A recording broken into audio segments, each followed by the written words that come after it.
آج کی رات ایک عظیم ہستی کی شہادت ہوئی صحابہ میں سے، جن کا نام ہے علی بن ابی طالب۔ میں اپنا تجزیہ پیش کر رہا ہوں، نہ کہ کسی اور کا، غلط بھی ہو سکتا۔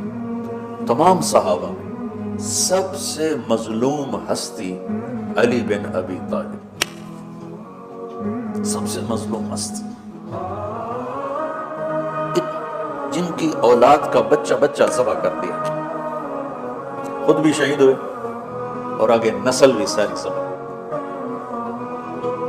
آج کی رات 21ویں روزے حضرت علی رضی اللہ تعالیٰ عنہ پر حملہ ہوا، شہید تو پھر 2 دن کے بعد، موت تو 2 دن کے بعد واقع ہوئی، لیکن 21 کی رات علی بن ابی طالب، میں نے ان کا نسب بیان کروں کہ آج ان کی شہادت کی رات ہے، شہادت کا دن ہے، کہ جب اہل شام نے الگ حکومت اپنی قائم کر دی، حضرت علی کے مقابلے میں اپنی حکومت کا اعلان کر دیا تحقیق کے فیصلے کے بعد، اور اس پر خوارج کی ایک جماعت بن گئی، الگ ہو گئے، جنہوں نے پھر بڑی خوفناک جنگیں کی، بڑے زمانے تک وہ مسلمانوں کو نقصان پہنچاتے رہے۔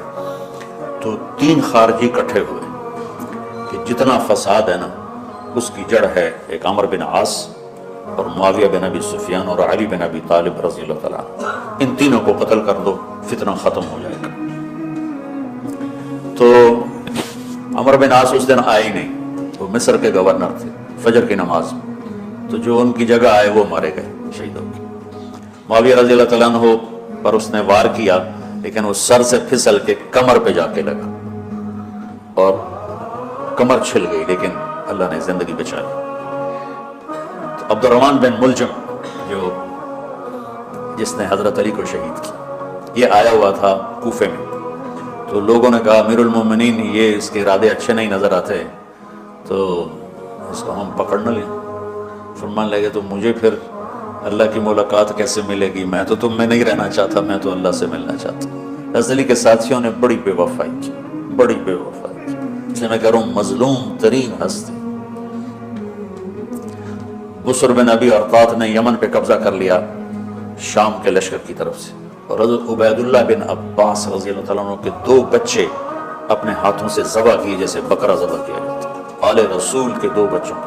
میں صنعاء میں اس مسجد میں گیا، وہیں ان کی قبریں موجود ہیں۔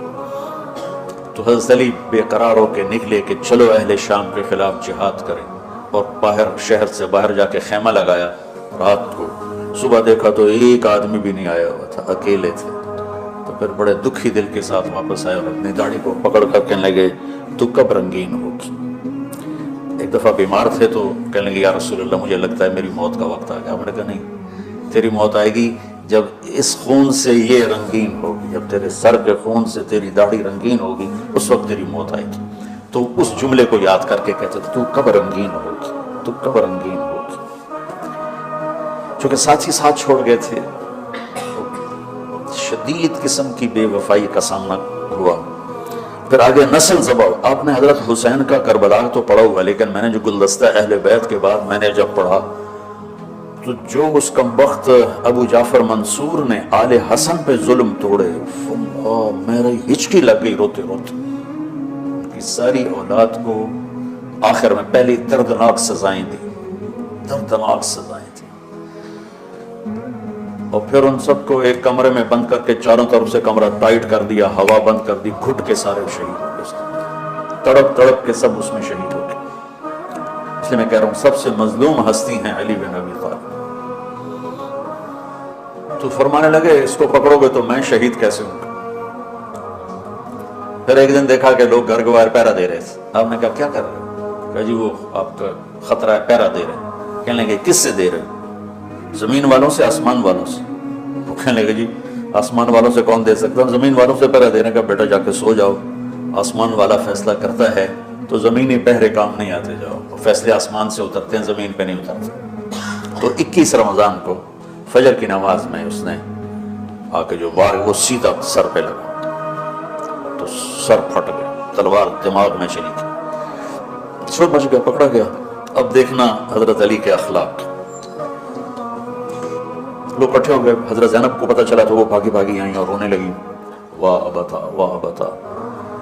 تو وہ کہنے لگا، لوگ کو پٹی پٹی باندھنے لگے، تو وہ کہنے لگا ابن ملجم جتنی مرضی پٹیاں باندھ رہو ابھی یہ مر کے ہی رہے گا، اس تلوار کو 1 مہینہ زہر میں ڈبو کے رکھا ہے پھر وار کیا ہے۔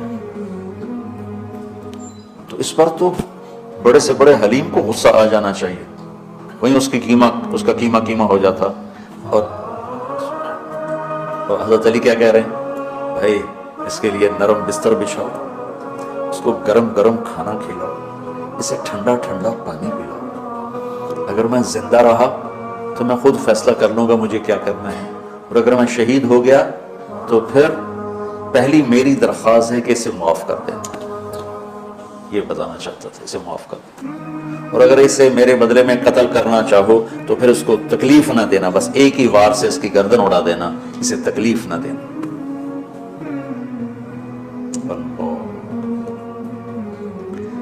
آپ پڑھیں گے نا صحابہ کی سیرت تو سب سے زیادہ فضائل حضرت علی کے، سب سے زیادہ مقام اور مرتبہ تو ویسی جیسے خلفائے راشدین۔ سارے صحابہ اللہ کے ہاں مغفور محبوب، ان میں سے 10 مقرب ترین ابو بکر، عمر، عثمان، علی، طلحہ، زبیر، سعد، سعید، ابو عبیدہ بن جراح اور عبد الرحمن بن عوف۔ پھر ان 10 میں سے 4 محبوب ترین جو خلفاء بنے، پھر جیسے ان کی خلافت کی درجہ بندی ہوئی ایسے ان کے مقام اور مرتبے کی درجہ بندی ہوئی، لیکن فضائل سب سے زیادہ حضرت علی کے ملتے ہیں۔ اور یہ ایک فضیلت جو حضرت علی کو اللہ کے نبی نے سنائی، ہاتھ پکڑ کر یوں اپنے سینے کے قریب لگا کے فرمایا اَتَرْضَىٰ أَن يَكُونَ مَنزِلُكَ مُقَابِلَ مَنزِلِي فِي الْجَنَّةِ، علی تو راضی ہے جنت میں تیرا گھر میرے گھر کے سامنے ہوگا۔ تو علی رونے لگے کہ نہیں، میں راضی۔ تو آج کی رات اس ہستی کی شہادت ہے، فجر کی نماز میں ان کا انتقال ہوا، جن کو میرے نبی نے ابو تراب کا لقب دیا کہ تو میرے لیے ایسے جیسے موسیٰ کے لیے ہارون ہے، تیرا گھر جنت میں میرے گھر کے سامنے ہوگا۔ پھر آپ نے اپنی بیٹی فاطمہ سے کہا فاطمہ تو میں یہ دونوں، حسن حسین، اور یہ جو سویا ہوا ہے، حضرت علی جاگے نہیں، وہ سوئے ہوئے تھے، یہ جو سویا ہوا ہے ہم پانچوں آخرت میں ایک ہی جگہ پر ہوں گے، اکٹھے ہوں گے۔ تو یہ بڑے درجے کے صحابہ ہیں، اور اللہ کی قدرت ہے کہ اللہ نے کسی خالص ہاشمی کو حکومت نہیں دی، کامیاب نہیں ہونی تھی۔ بنو عباس بھی اہل بیت ہیں لیکن ذرا دور سے، ان کے 35 حکمران آئے، 35 میں سوائے ایک کے سب کی مائیں ہاشمی نہیں تھی۔ پہلے ہاشمی خلیفہ بنے حضرت علی، والد کی طرف سے بھی والدہ کی طرف سے، اور وہ کہتے تھے تو کب رنگین ہوگی، اور موت مانگتے مانگتے یہاں تک کہ شہید ہو کے چلے گئے اور دکھوں بھری زندگی گزاری۔